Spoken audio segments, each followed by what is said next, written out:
जी, इतिहास नरेंद्र मोदी जी को उनके धैर्य और धीरता के लिए याद रखेगा और राहुल ऑक्युपाइड कांग्रेस को उनके धोखे और धूर्तता के लिए धिक्कारेगा, धोखे और धूर्तता के लिए धिक्कारेगा। और मैं आपको बताऊं, जिस नेता की आप अपने की बात करते हैं, 2 बार देश की जनता ने लीडर ऑफ ऑपोजिशन बनने के लायक भी नहीं दिया। एक बार तो अमेठी की जनता ने हरा दिया, और अगर रो धोकर लीडर ऑफ ऑपोजिशन बन भी गए तो मैं कहना चाहता हूं, अब वो एलओपी से एलओबी बन गए हैं।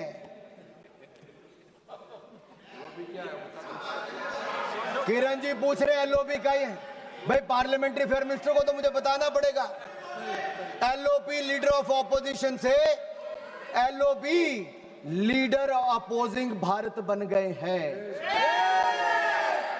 उनके एजेंडे पे केवल भारत का विरोध है, भारतीय सेना का विरोध है और भारत के प्रधानमंत्री का विरोध करना ही लिखा है।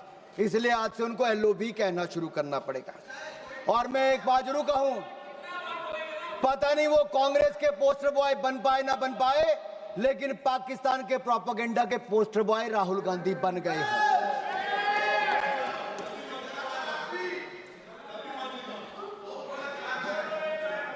आपकी दुआ स्वीकार हो। अब माननीय सभापति जी, आज सदन ने ऑपरेशन सिंदूर पर चर्चा करनी थी, लेकिन कांग्रेस के नेताओं में होड़ लगी थी कि कौन पाकिस्तान का सबसे सगा, सबसे प्रिय उभर कर सामने आए।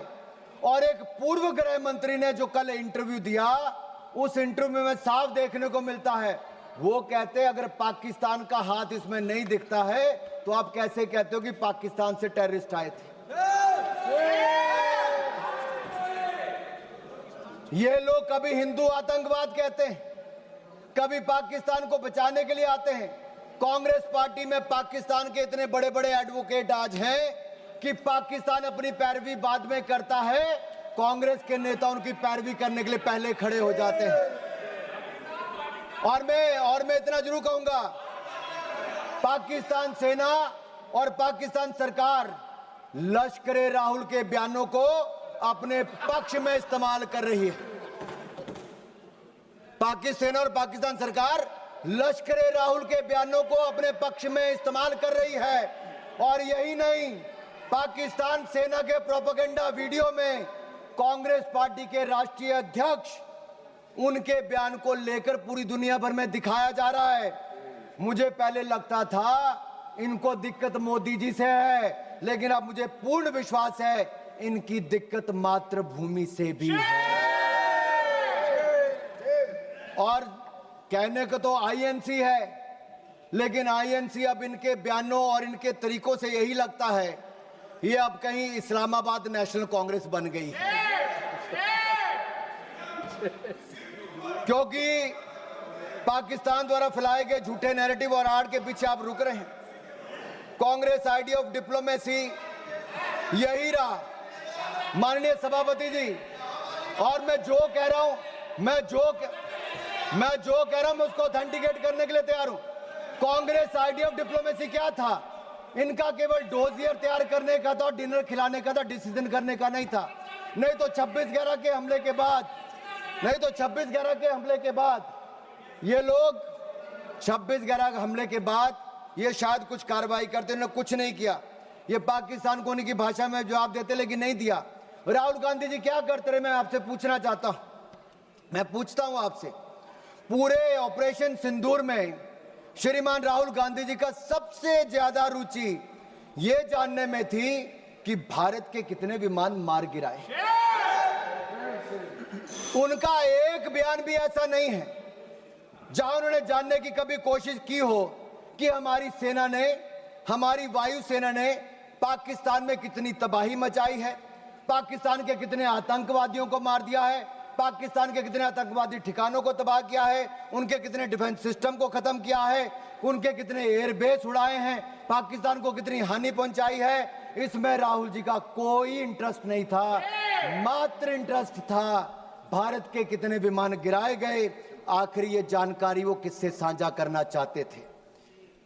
जिनके हाथ रक्षा दलाली में रंगे रहे हों, अब किसके लिए दलाली करना चाहते हैं ये मुझे पता नहीं। और मैं तो इतना ही कहूंगा, जुबान पर पाकिस्तान, दिलों में साजिश पलती है। ऐसे लोगों की वजह से ही तो चिताएं जलती हैं। देश को लूटकर जो अपने महल बनाते हैं वो इतिहास में गद्दार कहलाते हैं, गद्दार कहलाते हैं। ऑपरेशन सिंदूर पे मैं कहूंगा हमारी सेना ने तो किया, वो दुनिया ने देखा, लेकिन उसके ठीक बाद प्रधानमंत्री मोदी जी आदमपुर एयरबेस पर गए और अपनी सेना का मनोबल बढ़ाने का काम भी किया। तो नरेंद्र मोदी जी ने किया। फेक प्रोपेगेंडा चलाया जा रहा था कि आदमपुर एयरबेस खत्म कर दिया। अगर खत्म हो गया तो प्रधानमंत्री कैसे उतरते? S-400 पीछे खड़ी दिखती थी, आपकी आंखों में, आपके चश्मे नहीं दिख रही होगी, दुनिया ने देखा है। यही नहीं, मैं आपको यह कहना चाहता हूं, न्यू रूल ऑफ एंगेजमेंट में हमने तय कर दिया है, कोई भी आतंकवादी घटना को एन एक्ट ऑफ वॉर माना जाएगा। मैडम मैं 5-7 मिनट और लूंगा, मेरे जो टाइम मुझे पार्टी ने दिया वो 5-7 मिनट। किरण जी भी यहां पर हैं। और न्यूक्लियर ब्लैकमेल की जब बात चलती है, अटल बिहारी वाजपेयी जी ने भी स्पष्ट कर दिया था और नरेंद्र मोदी जी की सरकार ने तो कह ही दिया है, हमने एस्केलेशन भी नहीं की, हमने केवल आतंकवादी ठिकानों को प्रहार किया। लेकिन जब पाकिस्तान ने हमारे सेना या सिविलियन ठिकानों पर प्रहार करने का प्रयास किया तो हमने ऐसा जवाब दिया है कि कांग्रेस नहीं, पाकिस्तान सदा याद रखिए, गलती से। मैं जहां तक सिंधु डैम की बात है, इंडस वाटर ट्रीटी को हमने सस्पेंड किया है। आपके कुछ नेताओं ने कहा, जो आपकी गठबंधन में सरकार में थे, उन्हें कहा पानी दे देना चाहिए पाकिस्तान को। प्रधानमंत्री मोदी ने कहा सिंधु में पानी और खून, सिंधु नदी का पानी और खून एक साथ नहीं बह सकते। तुम हमारा खून बहाओगे, तुम्हें पानी नहीं पिलाएंगे। मैं इतना जरूर कहूंगा, पाकिस्तान चाहे जितना मर्जी सिर पटक ले, नाक रगड़ ले, सिंधु डैम के गेट नहीं खुलेंगे, नहीं खुलेंगे। आदरणीय सभापति जी, जो प्रतिनिधि मंडल माननीय प्रधानमंत्री मोदी जी ने दुनिया भर में भेजे, वो 7 प्रतिनिधि मंडल में एक मुझे भी जाने का अवसर मिला। सुप्रिया जी हमारा नेतृत्व कर रही थी। और मैं सदन में एक बात जरूर कहना चाहता हूं, ये जो प्रतिनिधि मंडल थे, ये किसी दल या किसी विचारधारा का प्रतिनिधित्व नहीं कर रहे थे, हम राष्ट्र का प्रतिनिधित्व कर रहे थे। हमारे मत अलग हो सकते हैं, हाँ, हम में मतांतर हो सकता है, मत भिन्नता हो सकती है, मन का भेद हो सकता है, लेकिन जब राष्ट्र का प्रश्न हो तब हम एक हैं, हम एक मत हैं, हम भारत के पक्ष में हैं, हम सबके लिए राष्ट्र सर्वोपरि है।